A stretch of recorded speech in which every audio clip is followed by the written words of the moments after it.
It looked like the future, right up until it looked like the end of the world. May 6th, 1937, Lakehurst, New Jersey. It's early evening. The ground is damp, the sky is unsettled, and people are waiting for one of the most extraordinary machines ever built to come down out of the air. The Hindenburg is not just an aircraft, it's not just a big balloon. It's a floating palace, a silver giant, a symbol of engineering confidence so enormous that it seems to make ordinary airplanes look like impatient little insects. It's late, it's badly delayed by weather, and yet it's still capable of turning heads even from miles away. Hours earlier, it had drifted over Manhattan like a spectacle designed by someone with a flair for drama. That was wonderful to see in the 1930s. Now it's finally approaching. It's mooring. Here it is in Lakehurst, New Jersey. And people on the ground are watching what they expect will be a usual elegant landing. Instead, they're about to witness one of the most famous disasters in modern history. What makes the Hindenburg so fascinating is that it's not some clumsy experimental oddity in its very first nervous outing. This was a seasoned transatlantic passenger airship. It had already completed numerous crossings without any kind of signs of disaster. It was luxurious, comfortable, and in some ways more civilized than early airplane travel. Passengers could walk around, they could dine properly, they could sleep in relative comfort, and they could enjoy the slow, stately sensation of crossing an ocean in style. For all the jokes modern people might make about putting a hotel inside a gas bag, the experience was real, desirable, and prestigious. The Hindenburg was not a punchline before May 6th of 1937. It was a marvel. The ship had departed Frankfurt on May 3rd for the first American crossing in 1937 season. The flight across the Atlantic had been the most uneventful except for strong headwinds that had slowed its progress. By the time it reached the northeastern United States, it was already behind schedule. Then weather around Lakehurst forced more delays. Thunderstorms rolled in, and Captain Max Pruss, had to wait rather than bring the airship in under these poor conditions. So instead of going straight to the field, the Hindenburg lingered. It passed over Boston in the morning. It later swept over Manhattan, causing people in the streets below to stop and stare up at the thing. Then it moved along the New Jersey shore while waiting for the weather to clear. This was not a straight line to disaster. It was a long, frustrating, very public delay. But the delay matters because it made the final landing more awkward than people realize. This was now a ship arriving almost a half a day late, and everyone on board knew that the entire turnaround schedule had become tighter because of this. There was less time to service the airship and prepare it for the return flight. The atmosphere at Lakehurst was not one of calm ceremony. It was one of tired professionals trying to finish a complicated job after a day of interruptions. The landing method chosen was also important. This was to be a high landing, also known as a flying moor, where the airship would drop lines from a significant height and then be brought down to the mast manually. It reduced the number of ground crew that was needed, but it demanded precision and patience. At the exact wrong time, precision and patience were both in short supply. But this is where the details begin to matter and where the whole event starts to feel eerie in retrospect. At around 7 in the evening, the Hindenburg made its final approach. At one point, it had to make a sharp turn because the ground crew was not yet ready. Later, the wind shifted direction, forcing another sharp turn. Water ballasts was dropped in several stages because the airship's stern was heavy, but this caused a major problem. Gas was valved. Engines idled and then reversed, and 6 crewmen were sent into the bow to help adjust the trim because the tail was sitting too low. These were not the details that usually survive in popular memory, but they matter because they suggest that a ship under mild but growing strain was being coaxed into position by a crew that was making multiple adjustments in very quick succession. At 7:21 in the evening, the mooring lines were dropped. First the starboard line, then the port line. The port line was already pulled too tight. Some aboard felt a shock and assumed that a rope may have broken. A light rain had started to fall. On the ground, men began to grab the lines. In the air, some witnesses noticed something odd at the upper rear of the ship. Fabric near the tail seemed to flutter strangely. A few described seeing dim blue lights. Maybe it was static electricity, maybe it was St. Elmo's fire. Perhaps it was something else entirely. Not everyone saw the same thing, which is one reason the Hindenburg has remained such a fertile ground for argument. But enough people noticed something strange in the moments before the fire that the final seconds have never stopped being dissected, even now. At 7:25, the ship caught fire. It did not begin with the sort of gigantic cinematic fireball that people often imagine or remember seeing in the old black and white photos. It began near the rear upper section and then it spread with terrifying speed. In seconds, the stern became an inferno. The back of the ship lost its buoyancy and dropped toward the ground. That had to be absolutely terrifying for anybody on board. The bow rose into the air and the entire structure began to deform and then collapse in a way that looked both graceful and horrifying, like something huge trying to remain majestic while it was dying. Flames ran forward. The frame twisted. The skin burned away. Gas cells ignited. The gondola touched the ground, and the bow bounced slightly before the remaining structure came down. From the first visible fire to the final collapse, the destruction took only a matter of seconds. Depending on the estimate, the whole sequence lasted roughly half a minute. That is one of the cruelest parts of this story. For all its size and elegance, the end came faster than most people could ever understand. And yet within that speed were countless individual human experiences, each one different, each one shaped by a position, a chance, a timing. This is where the little-known details become especially haunting. Many of the crew who died were not in the visible passenger spaces at all. They were up inside the hull, especially near the bow, where escape routes were difficult anyway, and where the structure hung burning above the ground for just too long. The bow remained elevated as the rear collapsed, and for the men trapped in that section, the geometry of the disaster was fatal.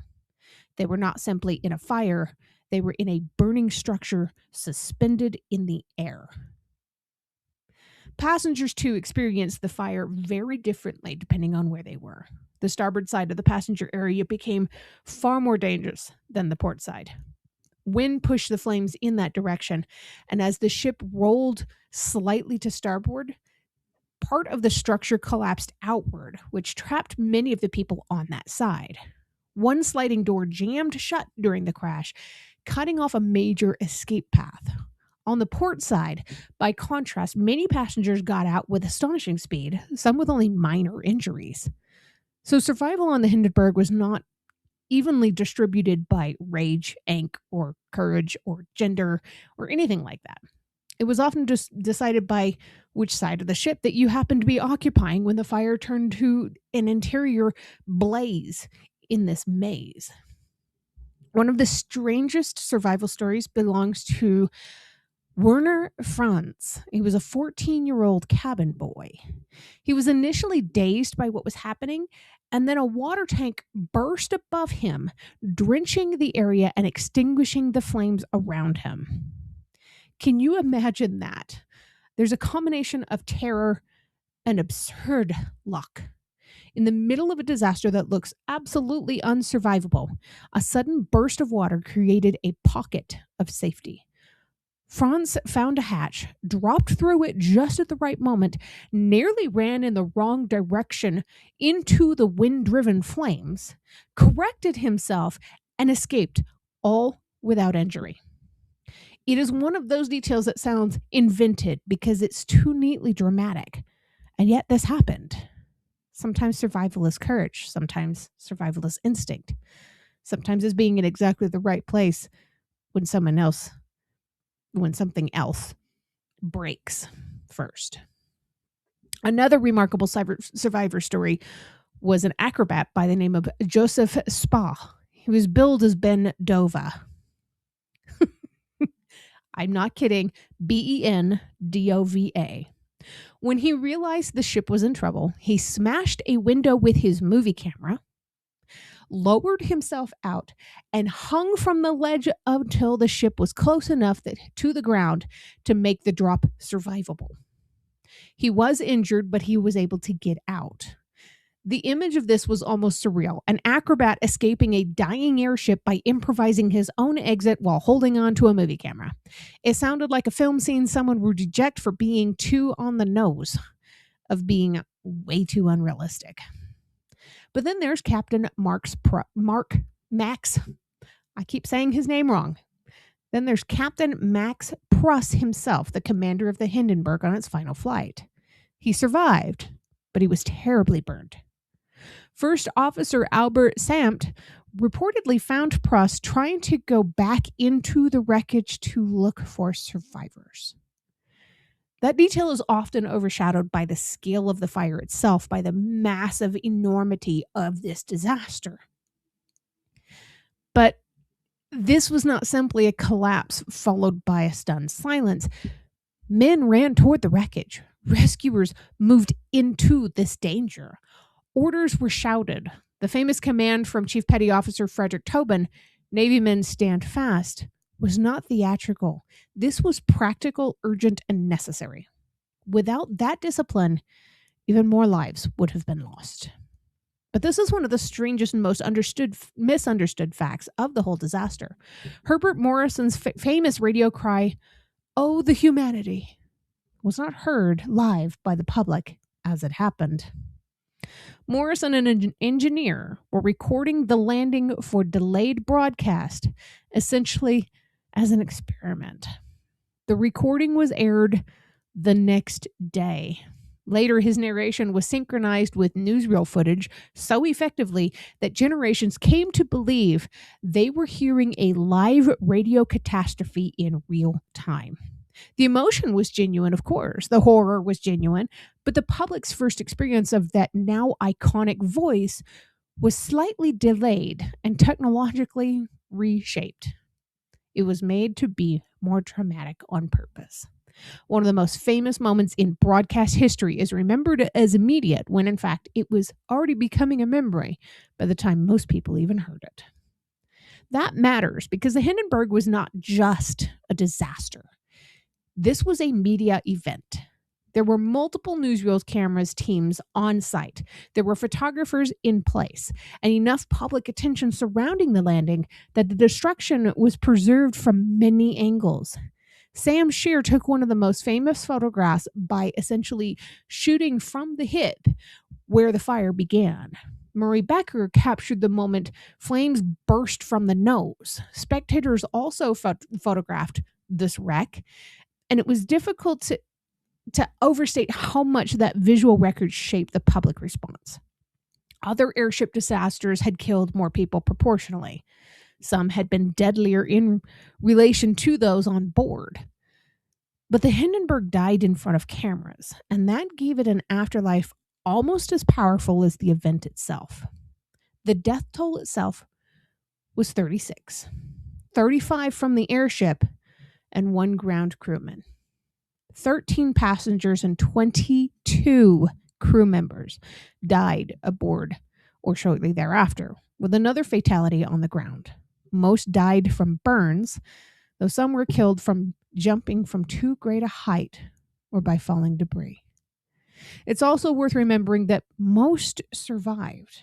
That sounds strange to say in a hydrogen in a disaster that's So infamous, but this matters.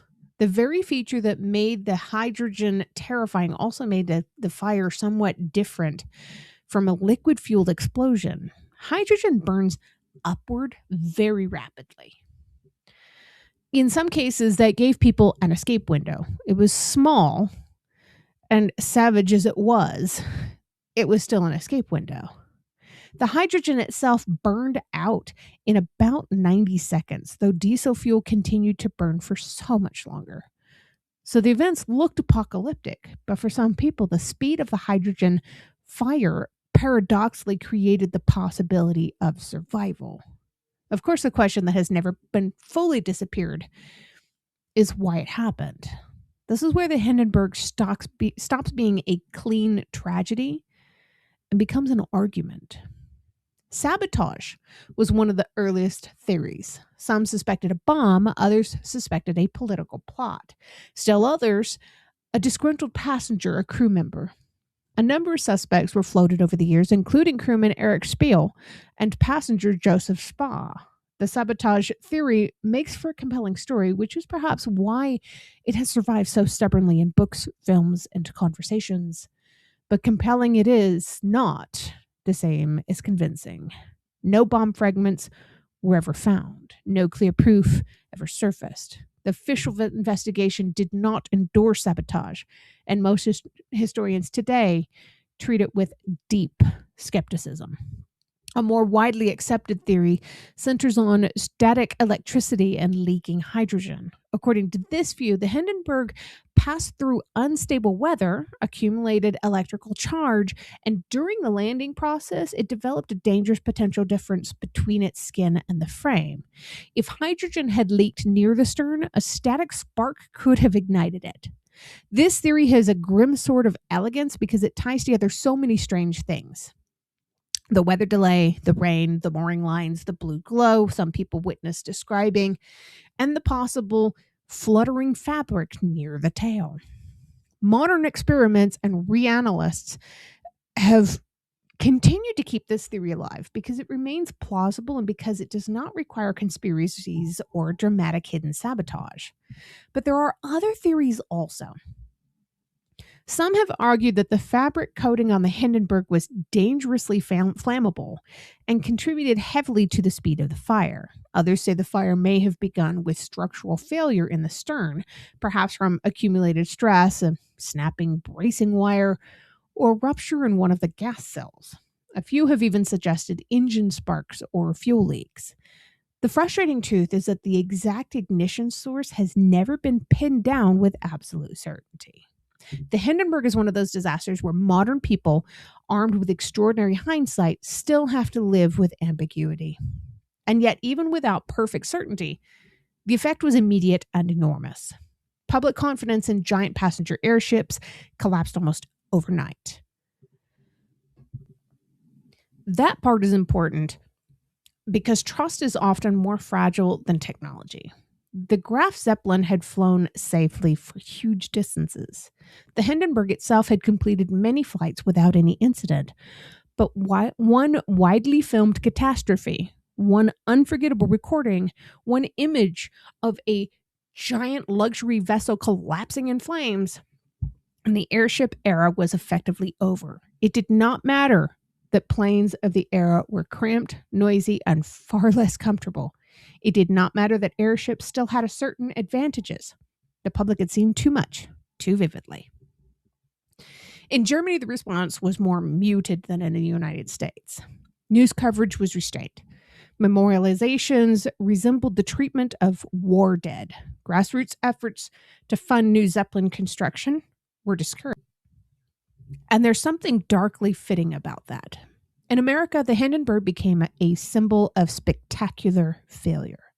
In Germany, it had to be folded into a different kind of silence. Same fire, different memory.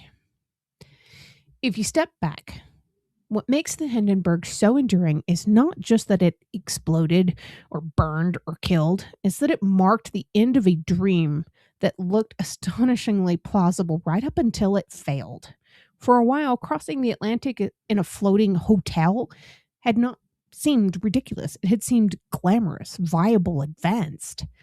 The Hindenburg was not a relic when it flew. It was a promise. And then, in less than a minute, that promise had become a warning. So maybe that's why the story still grips people even now. Not because it was merely disastrous, but because it was the destruction of the confidence itself. A machine that represented comfort, status, and modern engineering did not simply malfunction. It burned right in front of the world, and the world decided it had seen enough. So here's the question I want to leave you with, and I really do want to see your answers in the comments. Do you think the Hindenburg ended the airship age because of the number of lives lost, or because the disaster was captured so powerfully that it destroyed public faith faster than any investigation ever could? And of course, as usual, if you enjoy stories like this, make sure you follow the Facebook page for more deep dives into history's most fascinating moments.